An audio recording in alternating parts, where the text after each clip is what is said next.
ಸ್ನೇಹಿತರೆ ನಮಸ್ಕಾರ. ನೀವು ವೈಟ್ಫೀಲ್ಡ್ನ IT ಕಂಪನಿಯಲ್ಲಿ ಕೆಲಸ ಮಾಡ್ತಿದ್ದೀರಾ ಅಥವಾ ಸರ್ಜಾಪುರ ರೋಡ್ ಕಡೆ ಇದ್ದೀರಾ? ಹಾಗಿದ್ರೆ ನೀವು ದಿನ ಅಥವಾ ವಾರಕ್ಕೊಮ್ಮೆ ಆದರೂ ಈ ಜಾಗವನ್ನು ದಾಟಲೇಬೇಕು. ಅದೇ ನಮ್ಮ ಬೆಂಗಳೂರಿನ ಪೂರ್ವ ಭಾಗದ ಪ್ರಮುಖ ಹಬ್ ವರ್ತೂರು. ಎಷ್ಟೋ ಜನಕ್ಕೆ ಇದು ಬರೀ ಟ್ರಾಫಿಕ್ ಇರೋ ಜಾಗ ಅಂತ ಗೊತ್ತು, ಆದರೆ ಇದು ಬೆಂಗಳೂರು ಸಿಟಿ ಆಗೋಕ್ಕೂ ಮುಂಚೆ ಇದ್ದಂತಹ ಒಂದು ಐತಿಹಾಸಿಕ ಪಟ್ಟಣ. ಅಲ್ಲಿ ಗಗನಚುಂಬಿ ಅಪಾರ್ಟ್ಮೆಂಟ್ಗಳಿವೆ, ಬೆಂಗಳೂರಿನ 2ನೇ ಅತಿ ದೊಡ್ಡ ಕೆರೆ ಇದೆ ಮತ್ತು ರೋಮಾಂಚಕವಾದ ಇತಿಹಾಸವಿದೆ. ಒಂದು ಕಾಲದಲ್ಲಿ ಬರೀ ಕೃಷಿ ಮಾಡ್ತಿದ್ದ ಈ ಊರು ಇವತ್ತು ರಿಯಲ್ ಎಸ್ಟೇಟ್ ಚಿನ್ನದ ಗಣಿಯಾಗಿದೆ. ಬನ್ನಿ ಇವತ್ತು ಈ ಹಳೆ ವರ್ತೂರು ಮತ್ತು ಹೊಸ ವರ್ತೂರಿನ ಬಗ್ಗೆ ಒಂದಷ್ಟು ಮಾಹಿತಿಗಳನ್ನು ನೋಡೋಣ. 1000 ವರ್ಷಗಳ ಇತಿಹಾಸ. ವರ್ತೂರು ಅಂದ್ರೆ ನಿನ್ನೆ ಮೊನ್ನೆ ಹುಟ್ಟಿದ IT ಏರಿಯಾ ಅನ್ಕೋಬೇಡಿ. ಇದಕ್ಕೆ 1000 ವರ್ಷಗಳ ಇತಿಹಾಸ ಇದೆ. ಗಂಗರ ಕಾಲದ ಶಾಸನಗಳು ಇಲ್ಲಿ ಸಿಕ್ಕಿವೆ. ಇತಿಹಾಸಕಾರರ ಪ್ರಕಾರ ಬೆಂಗಳೂರು ನಿರ್ಮಾಣ ಆಗೋಕ್ಕೂ ಮುಂಚೆಯೇ ವರ್ತೂರು ಒಂದು ಪ್ರಮುಖವಾದ ಆಡಳಿತ ಕೇಂದ್ರವಾಗಿತ್ತು. ಟಿಪ್ಪು ಸುಲ್ತಾನ್ ಮತ್ತು ಬ್ರಿಟಿಷರ ಕಾಲದಲ್ಲೂ ಇದು ವ್ಯವಸಾಯಕ್ಕೆ ಹೆಸರುವಾಸಿಯಾಗಿತ್ತು. ಇಲ್ಲಿನ ಹಳೆ ಊರಿನ ಬೀದಿಗಳಲ್ಲಿ ಇವತ್ತಿಗೂ ನೀವು ನಡೆದ್ರೆ ಆ ಹಳೆಯ ಕಾಲದ ಮಂಟಪಗಳು ಮತ್ತು ಮನೆಗಳು ನಿಮಗೆ ಹಳೆ ಮೈಸೂರಿನ ನೆನಪು ಮಾಡಿಕೊಡ್ತವೆ. ಮಾಡರ್ನ್ ಬಿಲ್ಡಿಂಗ್ಗಳ ನೆರಳಲ್ಲಿ ಈ ಇತಿಹಾಸ ಸ್ವಲ್ಪ ಮರೆಯಾಗಿದೆ ಅಷ್ಟೇ. ವರ್ತೂರು ಕೆರೆ, ಕಣ್ಣೀರು ಮತ್ತು ಭರವಸೆ. ವರ್ತೂರು ಅಂದ್ರೆ ತಕ್ಷಣ ನೆನಪಾಗೋದೇ ವರ್ತೂರು ಕೆರೆ.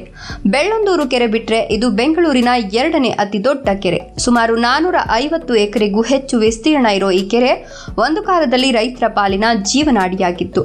ಇಲ್ಲಿನ ನೀರಿನಿಂದ ಸಾವಿರಾರು ಎಕರೆ ಭತ್ತ ಬೆಳೀತಿದ್ರು. ಆದ್ರೆ IT ಬೂಮ್ ಬಂದ ಮೇಲೆ ಈ ಕೆರೆ ನೊರೆಗೆ ಮತ್ತು ಮಾಲಿನ್ಯಕ್ಕೆ ಫೇಮಸ್ ಆಯ್ತು ಅನ್ನೋದು ಬೇಸರದ ಸಂಗತಿ. ಆದ್ರೆ ಈಗ ಒಂದು ಗುಡ್ ನ್ಯೂಸ್ ಇದೆ. ಸರ್ಕಾರ ಮತ್ತು ನಾಗರಿಕರ ಹೋರಾಟದಿಂದ ಕೆರೆಯ ಹೂಳೆತ್ತುವ ಕಾರ್ಯ ನಡೀತಾ ಇದೆ. ಮತ್ತೆ ಹಳೆ ವರ್ತೂರು ಕೆರೆ ನೋಡೋ ಕಾಲ ಹತ್ತಿರದಲ್ಲೇ ಇದೆ ಅಂತ ನಂಬೋಣ. ಶ್ರೀ ಚನ್ನರಾಯಸ್ವಾಮಿ ರಥೋತ್ಸವ. ವರ್ತೂರಿನ ರಿಯಲ್ ಪವರ್ ನೋಡಬೇಕು ಅಂದ್ರೆ ನೀವು ಇಲ್ಲಿನ ಶ್ರೀ ಚನ್ನರಾಯಸ್ವಾಮಿ ದೇವಸ್ಥಾನಕ್ಕೆ ಬರಬೇಕು. ವರ್ತೂರು ಹಳೆ ಊರಿನಲ್ಲಿರೋ ಈ ದೇವಸ್ಥಾನಕ್ಕೆ 100 ವರ್ಷಗಳ ಇತಿಹಾಸ ಇದೆ. ಪ್ರತಿ ವರ್ಷ ಇಲ್ಲಿ ನಡೆಯೋ ಬ್ರಹ್ಮ ರಥೋತ್ಸವ ಇಡೀ ಬೆಂಗಳೂರಿನಲ್ಲೇ ಫೇಮಸ್. ಆ ರಥ ಎಳೆಯೋಕೆ ವೈಟ್ಫೀಲ್ಡ್, ಸರ್ಜಾಪುರ, ಗುಂಜೂರು ಸೇರಿದಂತೆ ಅಕ್ಕಪಕ್ಕದ ಎಲ್ಲ ಹಳ್ಳಿಗಳಿಂದ ಲಕ್ಷಾಂತರ ಜನ ಸೇರ್ತಾರೆ. ಆ ದಿನ ವರ್ತೂರು ಮೇನ್ ರೋಡ್ ಪೂರ್ತಿ ಜಾತ್ರೆಮಯ ಆಗಿರುತ್ತೆ. IT ಟೆಕ್ಕಿಗಳು ಮತ್ತು ಲೋಕಲ್ ರೈತರು ಒಂದೇ ಕಡೆ ಸೇರೋ ಹಬ್ಬ ಇದು. ಅಪಾರ್ಟ್ಮೆಂಟ್ಗಳ ಸಾಮ್ರಾಜ್ಯ. ವರ್ತೂರು ಮತ್ತು ಗುಂಜೂರು ರಸ್ತೆಗಳಲ್ಲಿ ಹೋದ್ರೆ ನಿಮಗೆ ತಲೆ ತಿರುಗುತ್ತೆ. ಯಾಕಂದ್ರೆ ಅಲ್ಲಿ ಸಾಲು ಸಾಲು ಬೃಹತ್ ಟೌನ್ಶಿಪ್ಗಳು ತಲೆ ಎತ್ತಿವೆ. Prestige, Lake Side, Habitat, Sobha Dream Acres ನಂತಹ ಪ್ರಾಜೆಕ್ಟ್ಗಳು ಇಲ್ಲಿವೆ. ಇವು ಒಂದೊಂದು ಅಪಾರ್ಟ್ಮೆಂಟ್ ಕೂಡ ಒಂದು ಸಣ್ಣ ಊರಿನಷ್ಟೇ ದೊಡ್ಡದಿದೆ. ವೈಟ್ಫೀಲ್ಡ್ ಮತ್ತು ITPL ತುಂಬಾ ಹತ್ತಿರ ಇರೋದ್ರಿಂದ IT ಉದ್ಯೋಗಿಗಳು ಇಲ್ಲಿ ಸೆಟಲ್ ಆಗ್ತಿದ್ದಾರೆ. ರಿಯಲ್ ಎಸ್ಟೇಟ್ ವಿಷಯದಲ್ಲಿ ವರ್ತೂರು ಈಗ ಹಾಟ್ ಕೇಕ್. ಟ್ರಾಫಿಕ್ ನರಕ. ಪಣತ್ತೂರು ಮತ್ತು ಕೋಡಿ. ವರ್ತೂರಿನ ಬಗ್ಗೆ ಮಾತನಾಡಿ ಟ್ರಾಫಿಕ್ ಬಗ್ಗೆ ಮಾತಾಡಿಲ್ಲ ಅಂದ್ರೆ ಹೇಗೆ? ವರ್ತೂರು ಕೋಡಿ ಜಂಕ್ಷನ್ ಮತ್ತು ಪಣತ್ತೂರು ರಸ್ತೆ ಅಂದ್ರೆ ವಾಹನ ಸವಾರರ ಪಾಲಿಗೆ ನರಕ.